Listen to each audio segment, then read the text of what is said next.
name is Raja Hassan. My name is Alphonse. We are studying 7th standard A section in Amelia Boys Higher Secondary School, Kilakarai Ramanathapuram. நாங்கள் smart சிட்டியை பண்ணியிருக்கோம். எனக்கு கொடுக்கப்பட்ட தலைப்பு sustainable cities and communities. Sustainable literal meaning என்னன்னா, ஒரு விஷயத்தை தொடர்ந்து பண்ணிக்கிட்டே இருக்கிறது, அதாவது நிலையான தன்மையாக இருக்கிறது. நம்மக்கிட்ட இருக்கிற பொருளை உபயோகமாக பண்ணுறதே சஸ்டைனபிலிட்டி. சஸ்டைனபிள் டெவலப்மெண்ட் கோல்ஸ் இந்தியாவில் மொத்தம் 17 இருக்குது. சஸ்டைனபிள் டெவலப்மெண்ட் கோல்ஸில் இந்தியாவிலேயே தமிழ்நாடு தான் ஃபஸ்ட்டு ப்ளேஸில் இருக்குது. சஸ்டைனபிள் டெவலப்மெண்ட் கோல்ஸில் காற்றாலையும் ஒன்று. இது காற்றினால் உந்தப்பட்டு காற்றாற்றலை மின்னாற்றலாக மாற்றுகிறது. காற்றாலை மின் உற்பத்தியில் சீனா முதலிடமும் அமெரிக்கா 2ஆம் இடமும் வகிக்கிறது.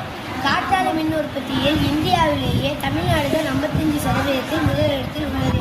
இது சஸ்டைனபிள் டெவலப்மெண்ட் கோல்ஸில் ஒரு அங்கமாக இருக்கிறது. காற்றாலை சுற்றுவதன் மூலம் ஹாஸ்பிட்டல், ஆஃபீஸ், ஸ்கூலுக்கு கரண்ட்டு, மின்சாரம் குறைந்த அளவே தேவைப்படுகிறது. சஸ்டைனபிள் டெவலப்மெண்ட் கோல்ஸில் சுற்றுச்சூழலும் ஒன்று. சூரியன் இடத்தில் சோலார் சிஸ்டம்னா என்ன?